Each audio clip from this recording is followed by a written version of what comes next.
Minister, can I just start off noting my appreciation of the sanctions that you announced earlier this year, both on Hezbollah and Hamas, Islamic Jihad, and those who've been waging those terrorist activities, as well as Tatmadaw in Myanmar. Some of the figures there. I'm conscious that the world is so focused on the unfolding events in the Middle East that we tend to overlook the continuing misery of the people of Myanmar and indeed Ukraine.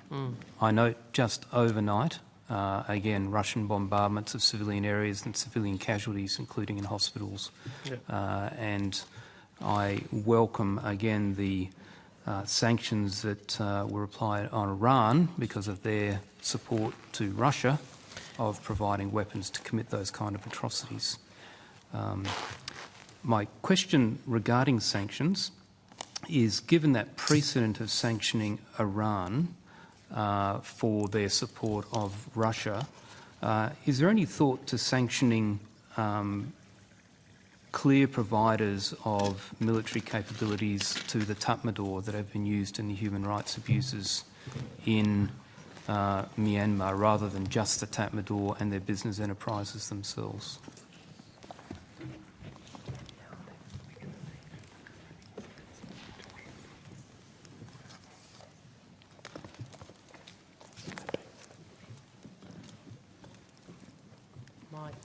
Ask the officials to respond. So the question was, are we looking...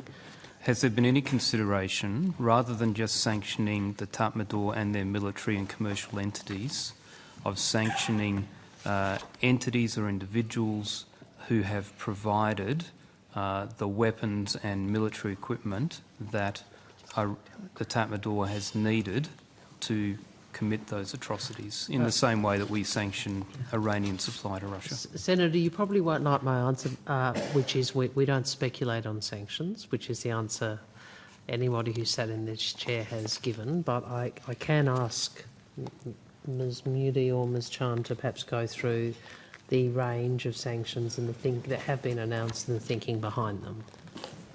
Thank you very much, Senator. That reasonably brief, because the chair is going to pull me up on time. But Robin Moody, First Assistant Secretary, Southeast Asia Regional and Mainland Division. Thank you very much, Senator. So the sanctions that were recently announced covered two banks and 3 entities. The banks are regime-controlled banks that enable the purchase of arms and material. Have we got no sound? Yep, sorry. And the 3 entities are companies that supply jet fuel to the regime. So we are focusing very much on the sources of finance and material to the regime. Thank you. Can I... Well, I'll ask the question. I think I'll get the same answer. But just as you have sanctioned Iran for their support of... Sorry, you've sanctioned Hamas and the Houthis, etc., and you sanction Iran for the support of the Russians. Will you sanction Iran and the entities for the support of Hamas and the Houthis and others who are committing the terrorist acts? Senator, I think you picked it. Same answer. We tend not to telegraph who we're going to sanction, but I think evidence this morning would have given you an indication of the level of concern we have with the activities of the Iranian regime in the Middle East. Okay. I look forward to further announcements then.